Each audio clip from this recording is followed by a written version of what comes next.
ଗାଁ ଗାଉଁଲିରେ ଥରେ ଥରେ ଏନ୍ତା ହୁଏ କି ମାନେ ଭରକିନା କେହି ଜଣେ ଆମର ରିଲେଟିଭ୍ ପଳେଇ ଆସିବେ ଆଉ ଆମ ପାଖରେ କିଛି ବି ନାଇଁ ଥିବା ଦେବା ଲାଗି।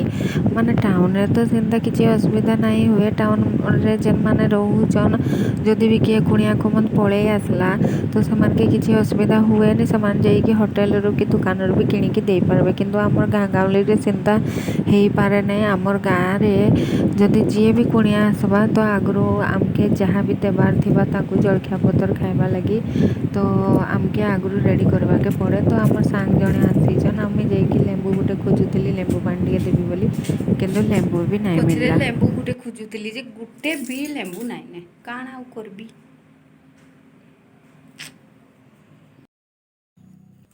ସାଙ୍ଗ ଜଣକ ଆସିଛନ୍ ତାଙ୍କର ଆଡ଼େ ଗଞ୍ଜାଗା ବହୁତ ରେଟ୍, ଆମର ଇଆଡ଼େ ଟିକେ କମ୍ ରେଟ୍ରେ ସେମାନେ ନେଇକି ସିଆଡ଼େ ଉଚା ଦାମରେ ବିକ୍ରି କରିବେ। ତ 9ଟା ଗଞ୍ଜା ଆଣିଛନ୍, ବହୁତ ଗୁରେ ଗଞ୍ଜା, ଏଗା ସବୁ ଲଢ଼େଇ ଗଞ୍ଜା। ଯେନ୍ମାନେ ଲଢ଼େଇ କରନ୍ ସେଇମାନେ ହିଁ ଠିକ୍ ଜାଣିଥିବେ ଆଣିଛେ ଗଞ୍ଜାର ବଡ଼ ବଡ଼ ଗଞ୍ଜା। ମୂଲ୍ୟଟା। ଆମେ ତ କୁକୁଡ଼ା ରଖୁନାହିଁ।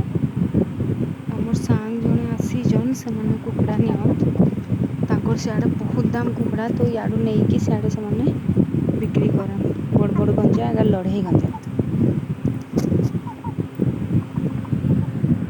ଆଉ ମୋର ଝିଅ ତ ଧୀରେ ଧୀରେ କି ବଡ଼ ହେଇଗଲାନେ। ଦେଖୁ ଦେଖୁ ଏଡ଼କି ଟିକେ ଥିଲା ହସ୍ପିଟାଲରୁ ଆମେ ଆଣିଥିନୁ। କେତେ ଦେଖୁ କହିଲେ ଦେଖୁ ଏଇଟା ଶୁଣିବାନି ଗାଁରେ 15-16 ମାସ ହେଇଗଲା ଆଉ ସିଏ ଏଇନେ ଚାଲୁଛି ୟାର ଆଉ କିଛି ବି କଥା ମାନବାର ନାହିଁ।